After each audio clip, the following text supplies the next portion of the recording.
Today's story, The Hidden Compass.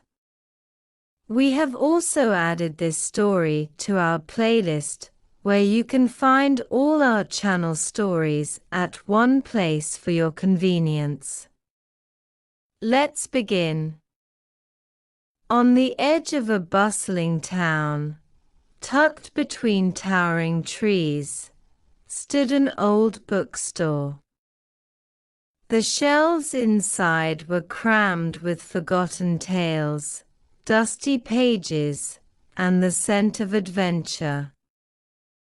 It was in this bookstore that Emma found herself one rainy afternoon, seeking warmth and an escape from the ordinary. Emma had always loved reading, but today she felt an unusual sense of restlessness. The usual books that lined the aisles didn't seem to catch her attention.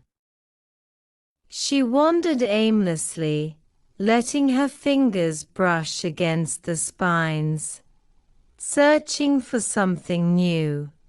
Her eyes landed on a small, worn book at the very back of a forgotten shelf.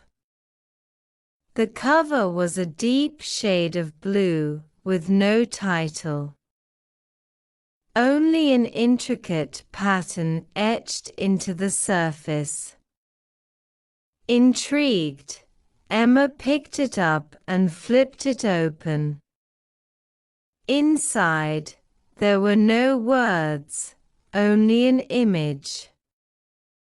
It was a map, old and torn at the edges, of a forest she had never seen before. As she stared at the map, a peculiar feeling washed over her. The forest was strangely familiar, as if she had seen it in a dream. At the top of the map, a small phrase was scrawled in elegant handwriting. "Follow the path to find what is lost." Emma couldn't shake the feeling that the book was meant for her. She tucked it under her arm and approached the store owner, an elderly man named Mr. Thorne, who had been quietly reading in the corner. "This book," Emma said, her voice uncertain. "I've never seen it before." "How much is it?" Mr. Thorne looked up, his glasses perched on the end of his nose. He studied her for a long moment before nodding slowly. "It's a special book," he said, his voice gravelly. "Some things are meant to find you, rather than the other way around." Without another word, he handed her the book, and Emma left the store, the mysterious map in hand. Over the next few days, Emma couldn't stop thinking about the book. The map seemed to beckon her, and she felt an urge to follow its path. Without really knowing why, she decided to visit the forest shown on the map.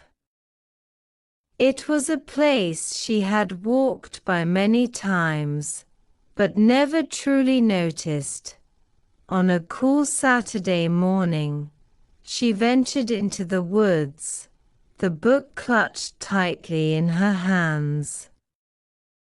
She followed the winding paths, each one matching the map's directions.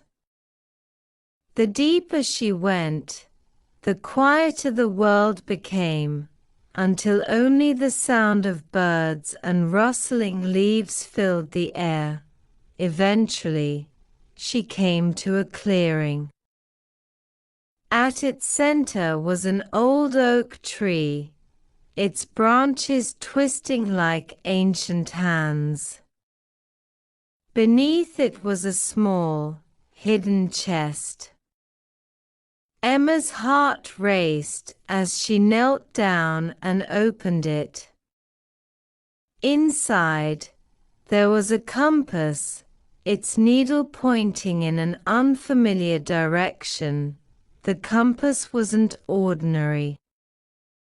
It seemed to pulse with life, as if it knew something Emma didn't. She held it tightly, and in that moment, she realized that this was no simple journey. It was the start of something much bigger. Emma left the forest with the compass in her hand, the sense of purpose guiding her forward, ready to follow where it led.